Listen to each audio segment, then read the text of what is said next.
He moved more than 175,000 troops, military equipment, and positions along the Ukrainian border. He moved blood supplies into position and built a field hospital, which tells you all you need to know about his intentions all along. He rejected every good faith effort the United States and our allies and partners made to address our mutual security concerns through dialogue to avoid needless conflict and avert human suffering.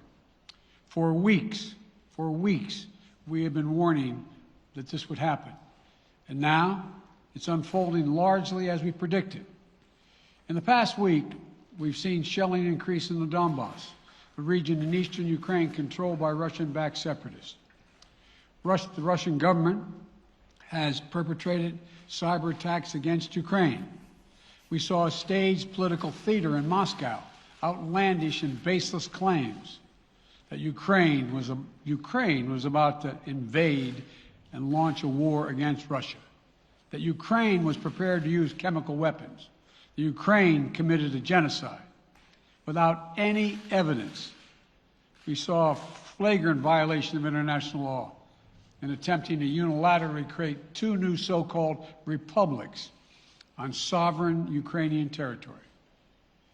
And at the very moment that the United Nations Security Council was meeting to stand up for Ukraine's sovereignty, to stave off invasion, Putin declared his war. Within moments, missile strikes began to fall on historic cities across Ukraine. Then came the air raids, followed by tanks and troops rolling in. We've been transparent with the world. We've shared declassified evidence about Russia's plans and cyber attacks and false pretexts so that there could be no confusion or cover-up about what Putin was doing. Putin is the aggressor.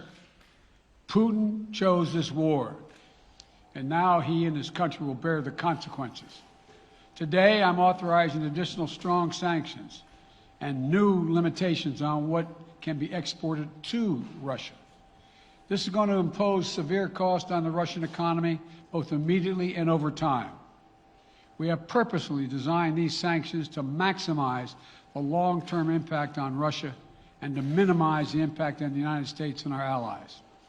And I want to be clear, the United States is not doing this alone. For months, we've been building a coalition of partners representing well more than half the global economy.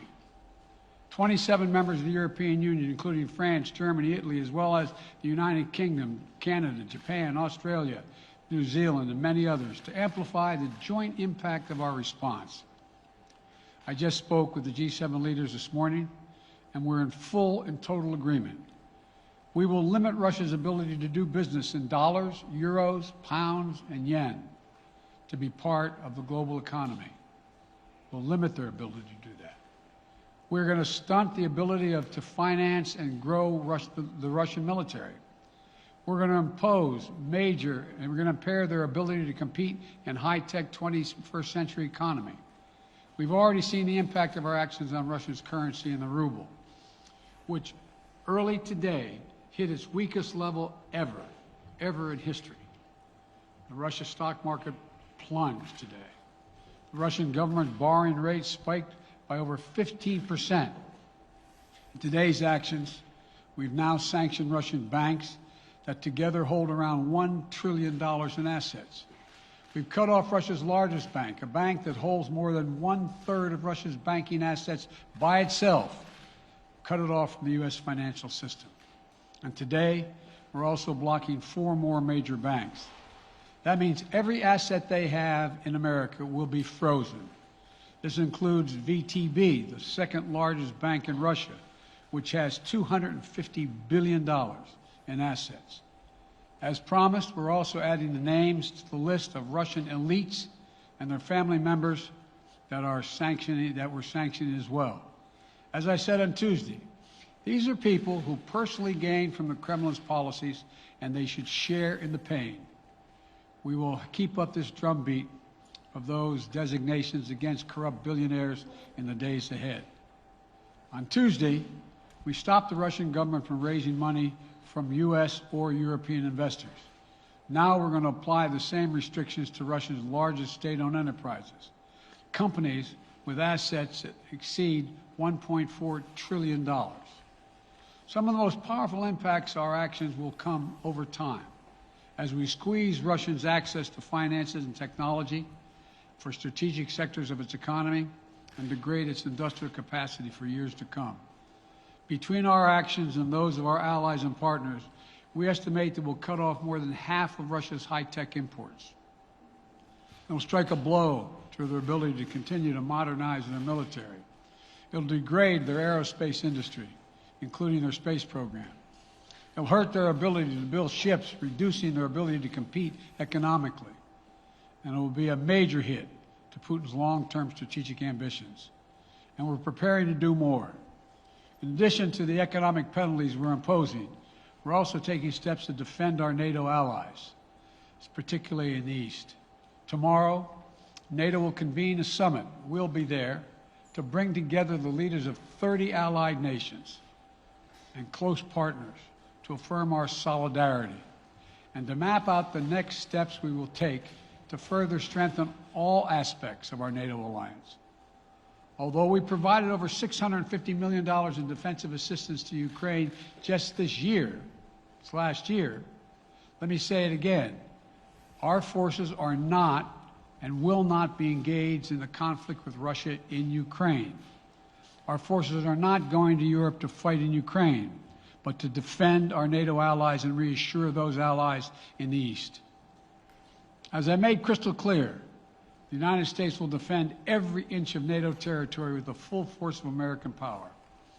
And the good news is, NATO is more united and more determined than ever. There is no doubt that the United States and every NATO ally will meet our Article 5 commitments, which says that an attack on one is an attack on all. Over the past few weeks, I ordered thousands of additional forces to Germany and Poland as part of our commitment to NATO. On Tuesday, in response to Russia's aggressive action, including its troop presence in Belarus and the Black Sea, I've authorized the deployment of ground and air forces already stationed in Europe to NATO's eastern flank allies, Estonia, Latvia, Lithuania, Poland, and Romania. Our allies have also been stepping up, adding the other allies, the rest of NATO, adding their own forces and capabilities to ensure collective defense. And today, within hours of Russia's unleashing its assault, NATO came together and authorized and activated an activation of response plans. This will enable NATO's high readiness forces to deploy and when and where they are needed to protect our NATO allies on the eastern boundaries of Europe. And now I'm authorizing additional U.S. force capabilities to deploy to Germany as part of NATO's response, including some of the U.S.-based forces that the Department of Defense placed on standby weeks ago. I've also spoken with Defense Secretary Austin and Chairman of the Joint Chiefs, General Milley, about preparations for additional moves should they become necessary to protect our NATO allies and support the greatest military alliance in the history of the world, NATO. As we respond, my administration is using the tools, every tool at its disposal, to protect American families and businesses from rising prices at the gas pump. You know, we're taking active steps to bring down the cost, and American oil and gas companies should not exploit this moment to hike their prices to raise profits. You know, in our sanctions package, we specifically designed to allow energy payments to continue. We are closely monitoring energy supplies for any disruption. We've been coordinating with major oil producing and consuming countries toward our common interest to secure global energy supplies. We are actively working with countries around the world to elevate collective release from the strategic petroleum reserves of major energy-consuming countries. And the United States will release additional barrels of oil as conditions warrant. I know this is hard and that Americans are already hurting. I will do everything in my power to limit the pain the American people are feeling at the gas pump. This is critical to me. But this aggression cannot go unanswered. If it did, the consequences for America would be much worse. America stands up to bullies. We stand up for freedom. This is who we are. Let me also repeat the warning I made last week. If Russia pursues cyber attacks against our companies, our critical infrastructure, we are prepared to respond. For months, we've been working closely with the private sector to harden our cyber defenses, sharpen our ability to respond to Russian cyber attacks as well. I spoke last night to President Zelensky of Ukraine, and I assured him that the United States, together with our allies and partners in Europe, will support the Ukrainian people as they defend their country. We'll provide humanitarian relief to ease their suffering. And in the early days of this conflict, Russian propaganda outlets will keep trying to hide the truth and claim success for its military operation against a made-up threat. But history has shown, time and again, how swift gains in territory eventually give way to grinding occupations, acts of mass civil disobedience, and strategic dead ends. The next few weeks and months will be hard on the people of Ukraine. Putin has unleashed a great pain on them, but the Ukrainian people have known 30 years of independence. They have repeatedly shown that they will not tolerate anyone who tries to take their country backwards. This is a dangerous moment for all of Europe, for the freedom around the world. Putin has committed an assault on the very principles that uphold the global peace. But now, the entire world sees clearly what Putin and his Kremlin allies are really all about. This was never about a genuine security concerns on their part.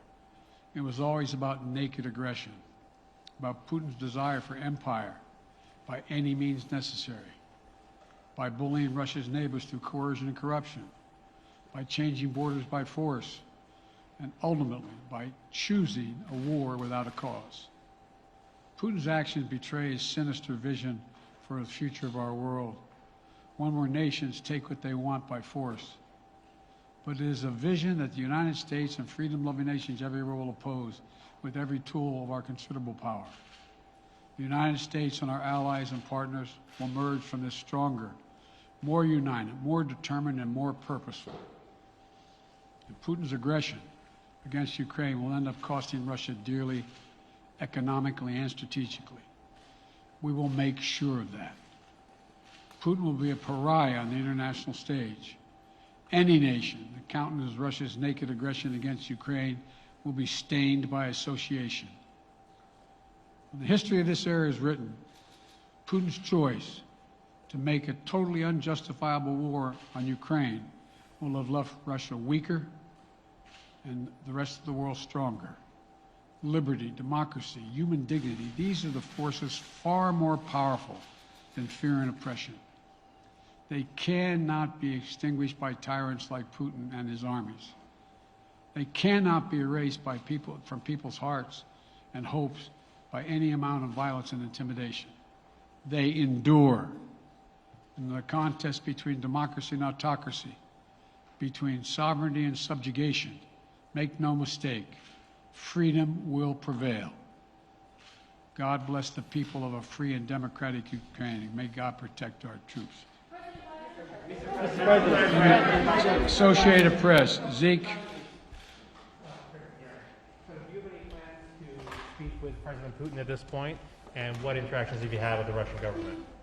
I heard the first part. Do I have any plans to speak with Putin at this point, and what? What communications have you had with the Kremlin as far as military operations in Ukraine and making sure this does not spiral into a larger conflict?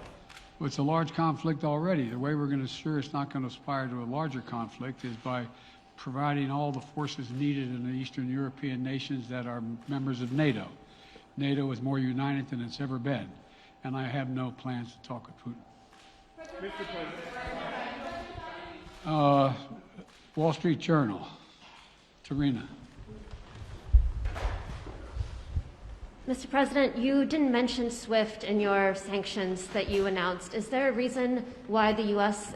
Isn't doing that? Is there a disagreement among allies regarding SWIFT and whether Russia should be allowed to be a part of it? The sanctions that we've proposed on all their banks are of equal consequence, maybe more consequence than SWIFT, number one. Number two, it is always an option, but right now that's not the position that the rest of Europe wishes to take. Cecilia Vega, ABC. Sir, sanctions clearly have not been enough to deter Vladimir Putin to this point. What is going to stop him? How and when does this end? And do you see him trying to go beyond Ukraine?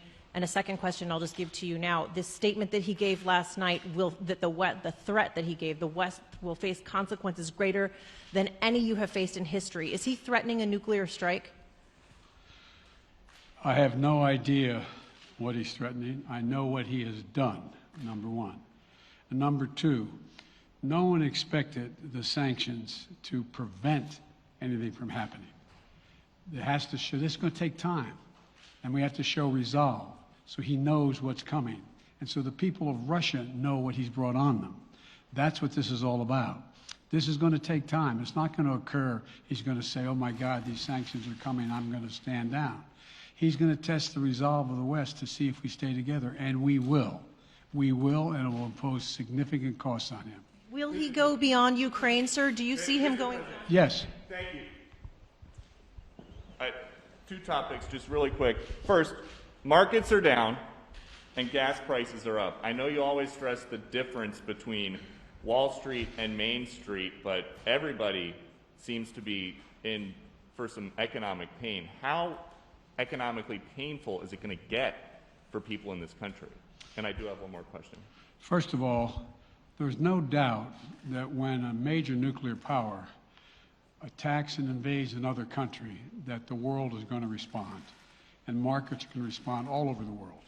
So there's no doubt about that, number one. Number two, the notion that this is going to last for a long time is highly unlikely as long as we continue to stay resolved in imposing the sanctions we're going to impose on Russia, period. What's the next question? I'm sorry.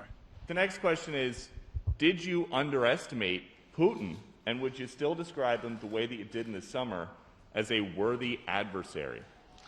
At the time, he was, I made it clear, as an adversary, and I said he was worthy. I didn't underestimate him. And I've read most of everything he's written. Did you read? I shouldn't. I'm not a wise guy. You heard the speech he made. Almost an hour's worth of speech is why he was going into Ukraine. He has much larger ambitions in Ukraine. He wants to, in fact, reestablish the former Soviet Union. That's what this is about. And I think that his ambitions are completely contrary to the place where the rest of the world has arrived. And with his ambitions, you're confident that these devastating sanctions are going to be as devastating as Russian missiles and bullets and tanks? Yes, Russian bullets, missiles, and tanks in Ukraine. Yes, I am. Thank you, President Biden. If sanctions cannot stop President Putin, what penalty can? I didn't say sanctions couldn't stop him. You've been talking about the threat of these sanctions for several weeks now. Yes, but the threat of the sanctions and imposing the sanctions and seeing the effect of the sanctions are two different things. They're two different things. And we're now he's going to begin to see the effect of the sanctions. And what will that do? How will that change his mindset here, given he's Because it attacking will so Ukraine as we weaken his speak? country that he'll have to make a very, very difficult choices of whether to continue to move toward being a second-rate power or, in fact, respond. You said in recent weeks that big nations cannot bluff when it comes to something like this. You recently said that the idea of personally sanctioning President Putin was on the table. Is that a step that you're prepared to take? And if It's not a bluff, it's on the table. sanctioning President Putin? Yes. Why not sanction him today, sir? Mr. President? Why not sanction him today, sir? Mr. President, if I can, you detailed some severe and swift new sanctions today and said the impact it will have over time. But given the full-scale invasion, given that you're not pursuing disconnecting Russia from what's called SWIFT, the international banking system, or other sanctions at your disposal, respectfully, sir, what more are you waiting for? Specifically, with the sanctions we've imposed exceed SWIFT. The sanctions we imposed exceed anything that's ever been done. The sanctions we imposed have generated two-thirds of the world joining us. They are profound sanctions. Let's have a conversation in another month or so to see if they're working. Yes. Can I ask you about Zelensky? Sir, you spoke to Vladimir Zelensky yesterday, sir? What's the risk that we are watching the beginning of another Cold War, and is there now a complete rupture in U.S. and Russian relations? There is a complete rupture right now in U.S.-Russian relations if they continue on this path that they're on. And in terms of a Cold War, that depends. You have the vast majority of the rest of the world in total opposition to what he's doing, from Asia to South America to Europe to around the world. And so it's going to be a cold day for Russia. The idea, you don't see a whole lot of people coming to his defense. And are you, if I could follow up, sir, are you urging China to help isolate Russia? Are you urging China to help isolate Russia? I'm not prepared to comment on that at the moment.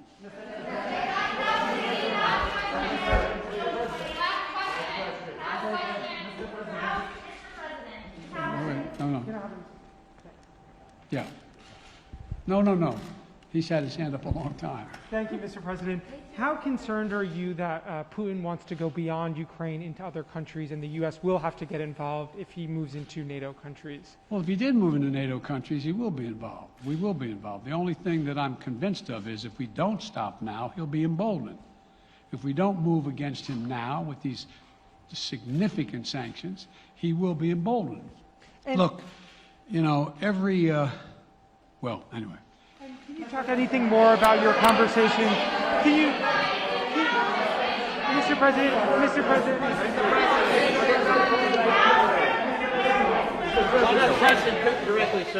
Why not sanction Putin directly today? I'm sorry, I can't hear you. Sir, India, which is a major defense partner of the United States, is India fully with you on the issue of Ukraine and Russia? Does the Defense Department of the United States... Sir, India is one of your major defense partners. Is India fully in sync with the United States on Russia? We're in consultation with India today. We haven't resolved that completely. One more question. Okay, thank you all very much. Thank you.